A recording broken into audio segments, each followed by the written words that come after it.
दोस्तों, भारत में सदियों से नाग पूजन की परंपरा रही है।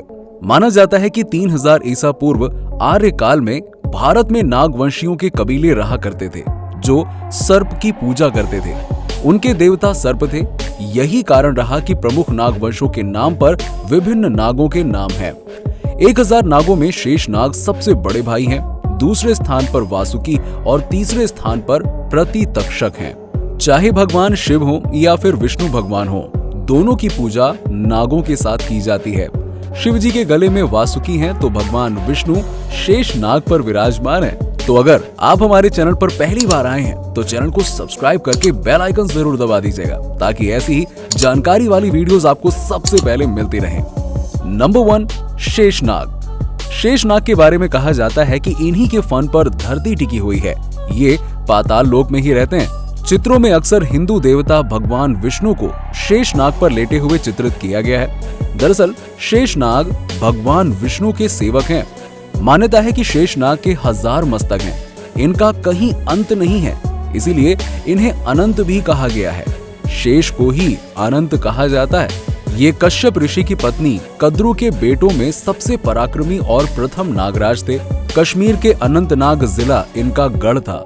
ऋषि कश्यप की पत्नी कद्रु के हजारों पुत्रों में सबसे बड़े और सबसे पराक्रमी शेषनाग ही थे। उनकी सांसारिक विरक्ति का कारण उनकी माँ, भाई और उनकी सौतेली माँ विनता और गरुड़ थे, जिनमें आपसी द्वेष था। उन्होंने अपनी छली माँ और भाइयों का साथ छोड़कर गंधमादन पर्वत पर तपस्या करने को ही श्रेष्ठ माना। ब्रह्मा ने प्रसन्न होकर उन्हें वरदान दिया और उन्हें पाताल लोक का राजा बना दिया। इसके अलावा उन्होंने भगवान विष्णु का सेवक बनना ही अपना सबसे बड़ा पुण्य समझा। शेषनाग के पृथ्वी के नीचे जाते ही अर्थात जल लोक में जाते ही उनके स्थान पर उनके छोटे भाई वासुकी का राज्य तिलक कर दिया गया। नंबर 2, वासुकी।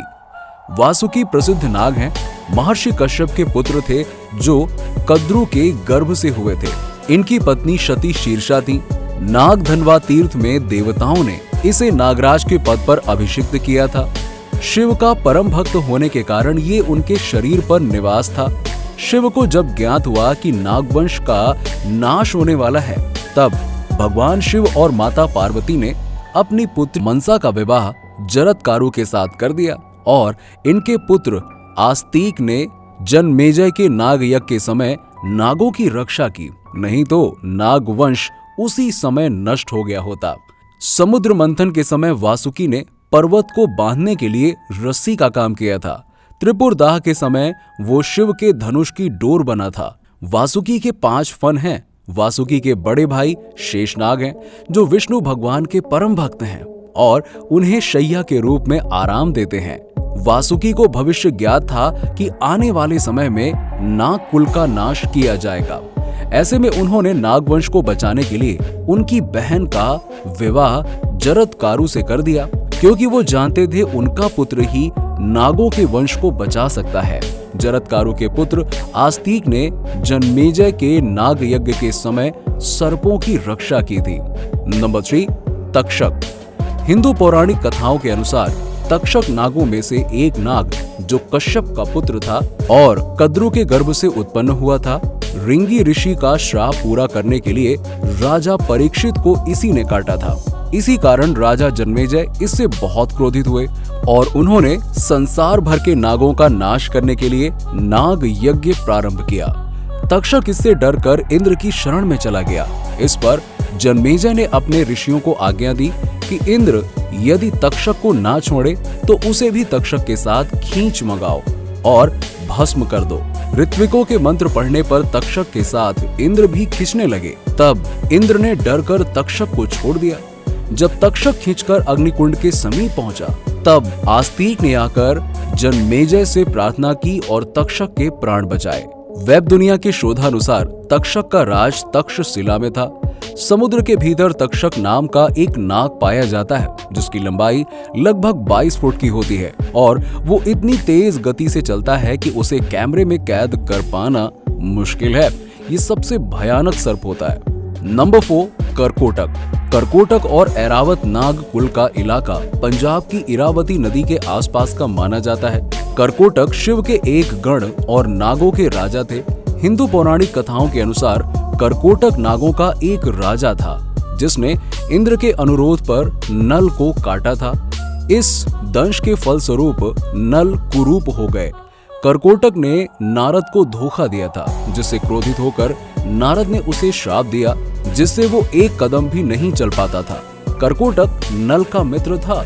उसने नल को सलाह दी थी कि वो अयोध्या के राजा ऋतुपर्ण के पास जाकर वहां अपना नाम बदलकर बाहु कर ले और वहीं रहे। नंबर 5, पद्मनाग। पद्मनाग का गोमती नदी के पास में नेमिष नामक क्षेत्र पर शासन था। बाद में मणिपुर में बस गए थे। असम के नागवंशी इन्हीं के वंश से हैं। दरअसल जन्मेजय के नाग यज्ञ से भयभीत होकर शेषनाग हिमालय पर, कंबल नाग ब्रह्मा जी के लोक में, शंखचूड़ मणिपुर राज्य में, कालिया नाग यमुना में, धृतराष्ट्र नाग प्रयाग में, एलापत्र ब्रह्मलोक में, करकोटक उपरोक्त के अलावा महापद्म, शंख, कुलिक, नल, कवर्धा, फणिनाग, भोगिन, सदाचंद्र, धनधर्मा, भूतनंदी, शिशुनंदी या यशनंदी तनक, तुष्ट, ऐरावत, धृतराष्ट्र, अहि, मणिभद्र, अलापत्र, कंबल, अंशतर, धनंजय, कालिया, सौंफू, दौधिया, काली, तखूत, धूमल, फालह, काना, गुलिया, सरकोटा इत्यादि नाम के नाग वंश मिलते हैं। कुछ पुराणों के अनुसार नागों के प्रमुख 5 कुल थे: अनंत, वासुकी, तक्षक, करकोटक और पिंगला। कुछ पुराणों के अनुसार नागों के 8 कुल क्रमशः इस प्रकार हैं: वासुकी, तक्षक, कुलक, करकोटक, पद्म, शंख, चूड़, महापद्म और धनंजय। नंबर 6, कालिया नाग। पुराणों के अनुसार कश्यप ऋषि की पत्नी कद्रू से उन्हें कई नागों की उत्पत्ति हुई। कहते हैं कि कालिया नाग भी कद्रू का पुत्र और वो पनंग जाति का नागराज था। कालिया नाग पहले रमण नामक द्वीप में निवास करता था। कहते हैं कि पक्षीराज गरुड़ से जब उसकी शत्रुता बढ़ गई तो वो अपनी पत्नियों सहित यमुना नदी के कुंड में आकर रहने लगा था। कालिया जानता था कि यही स्थान सुरक्षित है और यहाँ गरुड़ भगवान नहीं आ सकते, क्योंकि यहीं पर गरुड़ ने तपस्या सौभरी के मना करने पर भी कुंड से मछलियों को बलपूर्वक पकड़कर खा लिया था। इससे क्रोधित होकर महर्षि सौभरी ने गरुड़ को श्राप दे दिया था कि अब यदि तुमने यहाँ आकर फिर कभी मछलियों को खाया तो उसी क्षण मृत्यु को प्राप्त हो जाओगे। यही कारण था कि कालिया नाग यहीं पर छुपकर रहता था। उसके विष के कारण यमुना का जल एक स्थान से जहरीला हो चला था, जिसके चलते गोकुलवासी उस पानी का उपयोग नहीं कर सकते थे। कालिया देह या कुंड के स्थान पर जो भी जाता था, कालिया नाग उसे खा जाता था। इसीलिए उसे कालिया दाह कहने लगे थे।